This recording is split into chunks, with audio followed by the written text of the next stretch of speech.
কথাটো মানে আমাৰ ল'ৰা এটা মানে এই গুৱাহাটীত কাম কৰি থাকে, মানে হাজিৰা টাজিৰা কৰি খায়। গুৱাহাটীত মানে যেতিয়া ৰোজা আহিছিল, ৰোজাৰ 5টা না 6টা যাওয়াৰ পাছত সি গুৱাহাটীত গ'ল। গুৱাহাটী যাওয়াৰ পাছত মানে আমি ভাবিলোঁ যে এতিয়াতো ৰোজাৰ চিন্নি আহিল, তেনেহ'লে ঘৰত আহিব। এই ৰোজাৰ মানে 6টা থাকাতে এদিন ফোন কৰিছিল বেলেগৰ মোবাইল দি, তাৰ লগত মোবাইল নাই। ঘৰত কথা পাতিল যে মই চিন্নিত আহিম, ঈদত আহিম আৰ কি, মানে ঈদত ৰোজাৰ ঈদত আহিব বুলি কৈছিল। সিটো অহা নাই। এতিয়া আমি ভাবিলোঁ তাৰ লগত পইচা কৰি আছে না নাই, এইকাৰণে আহিব পোৱা নাই। তাৰ লগত মোবাইলো নাই যে যোগাযোগটো কৰিম। তাৰপিছত কি হ'ল যে আকৌ আমাৰ পঞ্চায়ত ইলেকশ্যন হ'ল। তো ভাবিলোঁ তেনেহ'লে ইলেকশ্যনত আহিবই, ইলেকশ্যনত সি নাহিল। তেতিয়া মানে আমি অলপ চিন্তিত হ'লোঁ যে কি কৰা যায় এতিয়া। ইমান দিনটো ই নাথাকে, 3 মাহ 3.5 মাহমান হৈ গ'ল, 4 মাহমান হৈ গ'ল। তেতিয়া আমি কি কৰিলোঁ যে নহয় কুৰবানী ঈদত আহিবই। এই কুৰবানী ঈদতো নাহিল। এতিয়া আমি চিন্তাত মানে গুৱাহাটীত কাম কৰিবলৈ গৈছিল, তাতে আমি মানে খুজিছোঁ। তাৰপিছত পোৱা নাই, তাৰপিছত আমি থানাত এণ্ট্ৰি দিছোঁ। এণ্ট্ৰি দেওয়াৰ পাছত আমি গুৱাহাটীত যে জেল যেটো আছে, জেলখনতো চাইছোঁ, জেলতো নাই। এতিয়া আপোনালোকৰ ওপৰত মই এইটো অনুৰোধ কৰিছোঁ যে মোৰ ল'ৰাটো যদি কোনোবা পায় বা খুজি, আপোনালোকক মই খুব অনুৰোধ কৰি আছোঁ, আমাক জনাব। আমাৰ ঘৰ গৌৰীপুৰ সমষ্টিত ধুবুৰীত, মানে পাণবাৰী বুলি কয়, মছজিদ পাণবাৰী। আমি পাণবাৰীতে থাকোঁ। মোৰ ফোন নাম্বাৰটো লাগিলে মই দিব পাৰিম এতিয়াই। ফোন নাম্বাৰটো লওক 9394319524। মোৰ এইটো ফোন নাম্বাৰ হয়।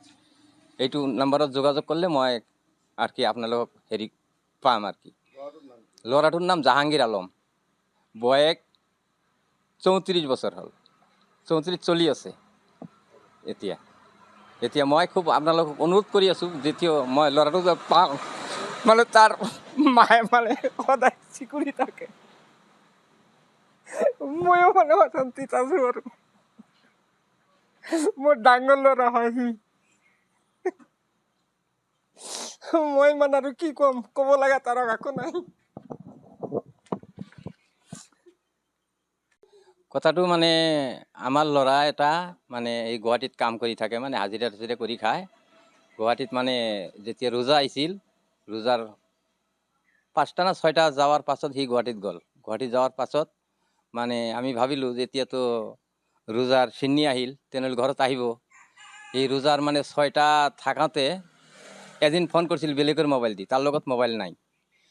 ঘৰত কথা পাতিল যে মই চিন্নিত আহিম, ঈদত আহিম আৰ কি, মানে ঈদত ৰোজাৰ ঈদত আহিব বুলি কৈছিল। সিটো অহা নাই। এতিয়া আমি ভাবিলোঁ তাৰ লগত পইচা কৰি আছে না নাই, এইকাৰণে আহিব পোৱা নাই। তাৰ লগত মোবাইলো নাই যে যোগাযোগটো কৰিম। তাৰপিছত কি হ'ল যে আকৌ আমাৰ পঞ্চায়ত ইলেকশ্যন হ'ল। তো ভাবিলোঁ তেনেহ'লে ইলেকশ্যনত আহিবই, ইলেকশ্যনত সি নাহিল। তেতিয়া মানে আমি অলপ চিন্তিত হ'লোঁ যে কি কৰা যায় এতিয়া। ইমান দিনটো ই নাথাকে, 3 মাহ 3.5 মাহমান হৈ গ'ল, 4 মাহমান হৈ গ'ল। তেতিয়া আমি কি কৰিলোঁ যে নহয় কুৰবানী ঈদত আহিবই। এই কুৰবানী ঈদতো নাহিল। এতিয়া আমি চিন্তাত মানে গুৱাহাটীত কাম কৰিবলৈ গৈছিল, তাতে আমি মানে খুজিছোঁ। তাৰপিছত পোৱা নাই, তাৰপিছত আমি থানাত এণ্ট্ৰি দিছোঁ। এণ্ট্ৰি দেওয়াৰ পাছত আমি গুৱাহাটীত যে জেল যেটো আছে, জেলখনতো চাইছোঁ, জেলতো নাই। এতিয়া আপোনালোকৰ ওপৰত মই এইটো অনুৰোধ কৰিছোঁ যে মোৰ ল'ৰাটো যদি কোনোবা পায় বা খুজি, আপোনালোকক মই খুব অনুৰোধ কৰি আছোঁ, আমাক জনাব। আমাৰ ঘৰ গৌৰীপুৰ সমষ্টিত ধুবুৰীত, মানে পাণবাৰী বুলি কয়, মছজিদ পাণবাৰী। আমি পাণবাৰীতে থাকোঁ। মোৰ ফোন নাম্বাৰটো লাগিলে মই দিব পাৰিম এতিয়াই। ফোন নাম্বাৰটো লওক 9394319524। মোৰ এইটো ফোন নাম্বাৰ হয়। এইটো নাম্বাৰত যোগাযোগ কৰিলে মই আৰ কি আপোনালোকক হেৰি পাম আৰ কি। ল'ৰাটোৰ নাম জাহাংগীৰ আলম, বয়েক 34 বছৰ হ'ল, 34 চলি আছে এতিয়া। এতিয়া মই খুব আপোনালোকক অনুৰোধ কৰি আছোঁ, যেতিয়া মই ল'ৰাটো পাওঁ, মানে তাৰ মায়ে মানে সদায় চিকুৰি থাকে। ময়ো মানে অশান্তিত আছোঁ আৰু মোৰ ডাঙৰ ল'ৰা হয় সি। মই মানে আৰু কি ক'ম, ক'ব লগা তাৰ একো নাই।